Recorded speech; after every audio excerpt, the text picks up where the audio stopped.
All the gardens are covered by rose leaves. All the mountains have put on their holy dress. 1,000 years ago, the poet Ferdowsi sang the praises of spring among Persia's mountains. Today, the people of Iran still look to their mountains for water, precious water for the high, arid plain on which most of the people live. But too often, rivers flowing down from the snows disappear in the great central deserts of Iran. East and west lie other Muslim lands: Turkey, Iraq, Saudi Arabia, Pakistan, Afghanistan. North, the Soviet Union lies beyond the Alborz Mountains. Iran knew greatness in the days when it was known as Persia. From this vast throne room, heart of his renowned capital, Persepolis, King Darius ruled over the first great empire in history. The Hall of 100 Columns, the Haram for the many royal wives, and a wonderful sculptured stone stairway were among the marvels here. Focus of the sculptures was the life-size carving of Darius himself, seated on his throne, receiving tribute from the peoples he ruled.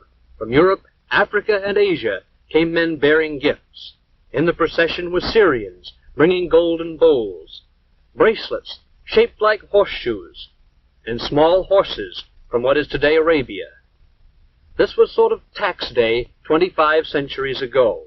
There were Medes, there were Scythians from what is today southwest Russia, there were sheep from what is today Turkey, there were vessels with exotic shapes, full of precious liquids. There were humpbacked cattle from what is today India, all these part of the Persian Empire in its days of greatest glory.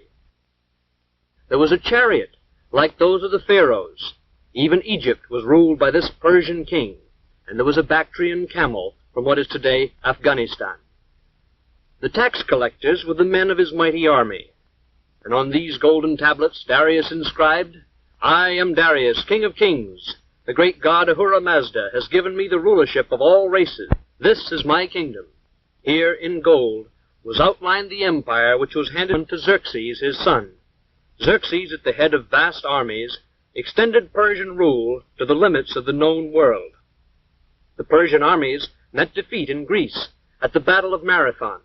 Under Alexander, Greeks pursued the Persians back to Persepolis. Through this gateway, Alexander the Great strode in triumph. Conquerors of a different kind came 1,000 years later, when in from the Arabian Peninsula swept men with flaming sword and a fiery new faith.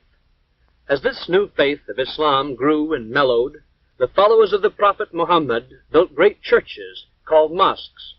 The Masjid-i-Shah, the royal blue mosque of Isfahan, was completed in the 17th century by Shah Abbas. He ruled during Persia's second golden age. Polo was developed in Isfahan and played in the great square, while the Shah watched from this porch over the palace gateway. From his palace, Shah Abbas ruled a reborn, expanding Persia. He built roads, irrigation systems, and great bridges like this one, but even his empire finally crumbled. Centuries later, in 1925, Reza Shah rose to power, and a new era began, marked by a turn from old customs toward Western ways of thought. Under Reza Shah's son, needed land reforms are changing old patterns and bringing hope to the people. The young Shah's palace is typical of the architecture of modern Tehran.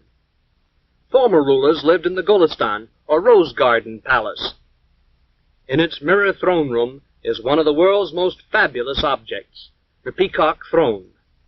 This golden seat of state was designed so that its occupant sat cross-legged with his back against a bolster crusted with pearls and rubies in gold settings.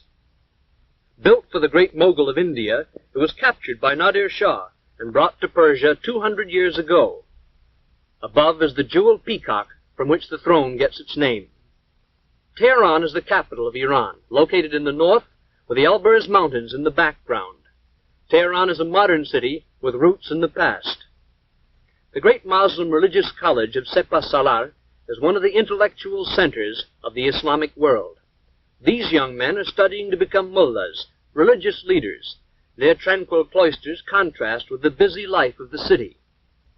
A woman wearing the enveloping chador is a reminder that even here in this modern city are strong links with Eastern tradition. New buildings and modern apartments are among the visible signs of progress in Tehran. At their national university, young Iranians, with a growing spirit of national pride, are becoming the doctors, teachers, engineers, and leaders of the future. Isfahan is the art and craft center of Iran, as it was in the days of Shah Abbas, when her people boasted, "Isfahan is half the world." Much of the imperial splendor survives, and in the bazaar, the ancient crafts, like coppersmithing, continue little changed. Modern machinery has come to Iran, but it still is far less difficult to hire a skilled hand craftsman by the day than to find capital to buy an imported machine to do his job. The hands of Isfahan craftsmen turn with special skill to the creation of fine articles of silver. Machinery will never be able to replace artist craftsmen like these silversmiths. Their skill is not easily acquired. For 50 years, these hands have guided tiny chisels, none over a tenth the size of a finger. With never-ending taps of his hammer, one of the world's great silver masters, Mohammad Zufan, creates things of lasting loveliness. This small case is ornamented with figures of legendary heroes, hunting lions in a scene from a Persia of long ago. The shop windows of Isfahan display other traditional arts. Here are miniature paintings. Themes used today are little changed from those of the time of the great Shah Abbas, and the technique is also little changed. Men sit all day, seeming scarcely to move a muscle. His brush, 3 camel hairs, and this is some of the work he does.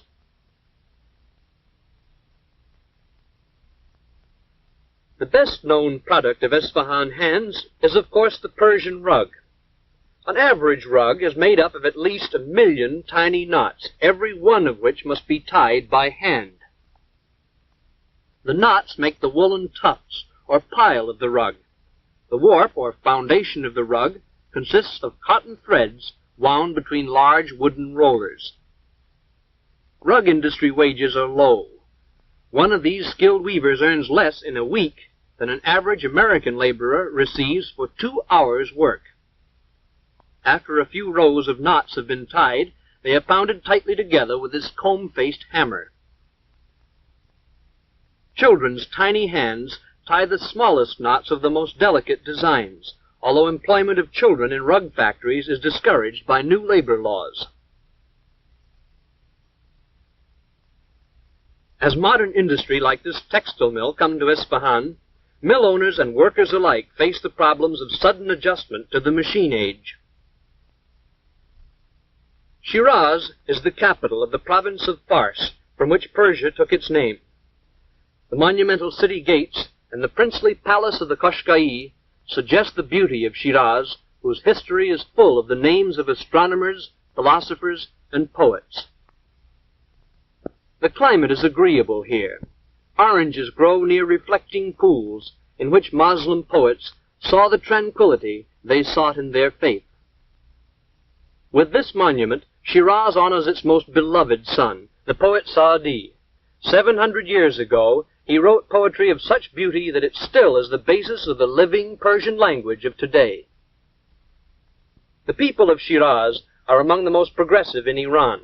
Behind the caravan, still used for transport, rises their modern grain elevator. They built a fine new technical school where young men are learning to use machine tools and thus reduce Iran's dependence on foreign manufactures.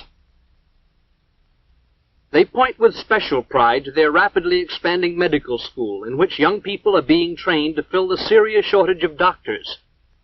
Some of the students are women, evidence of change disturbing to the conservative Muslim clergy. Medical care has not yet reached much of rural Iran. About 90% of the people live in villages like Kinare. Kinare exists because it has water drawn by this primitive hoist.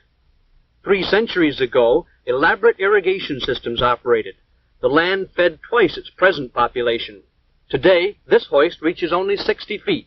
Its capacity, 2 goatskins, about 8 gallons of water a minute.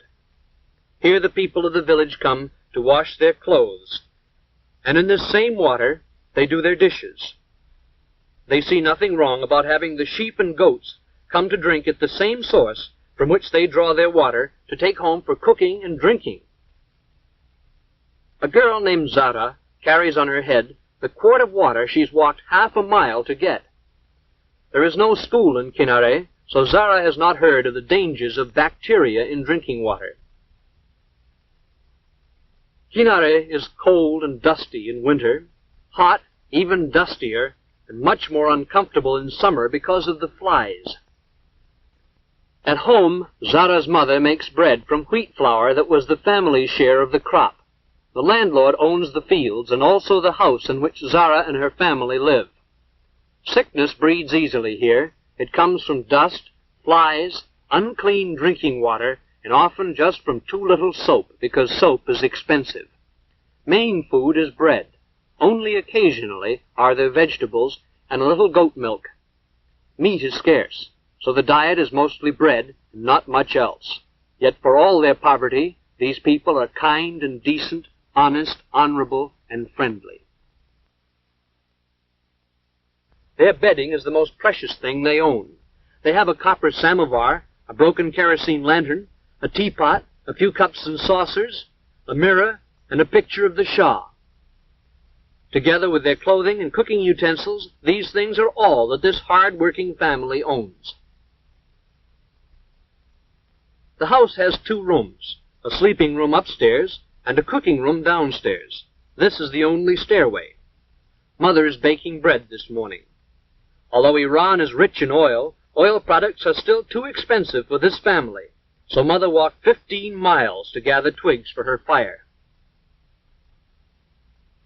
As Zara's father, Mustafa, walks to work, he realizes that he is neither much better nor much worse off than his neighbors, who are neither much better nor much worse off than most of the 16 million people of Iran. And as he works in the fields with the landlord's oxen, he knows that little has changed in Kinare in 25 centuries. There is still the old system of land ownership, which sometimes requires the tenants to pay 80% of their crop for the privilege of working the owner's land. The only change is Mustafa's clothing, and now the steel tip on the wooden plow. Like most people of the Middle East, Mustafa wants the benefits of mechanized civilization. Change is coming as the great natural resources of Iran are developed. The most important resource is oil.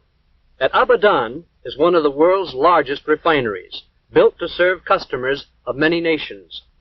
Developed by British interests, Iranian oil has been the subject of bitter dispute. With no tradition of mechanical experience, Iranian technicians are developing skills to operate complex machinery. High industrial wages have attracted men from all over the country to work in the unfamiliar tangle of technical equipment. Men from the highland tribes, men from the city bazaars, have put on the workman's helmet. This, then, is the new man of Iran, a man who looks with hope to the time when, with further development of industry and her great natural resources, Iran may know again some of the glory it knew when Darius ruled at Persepolis over the mightiest empire the world had ever known.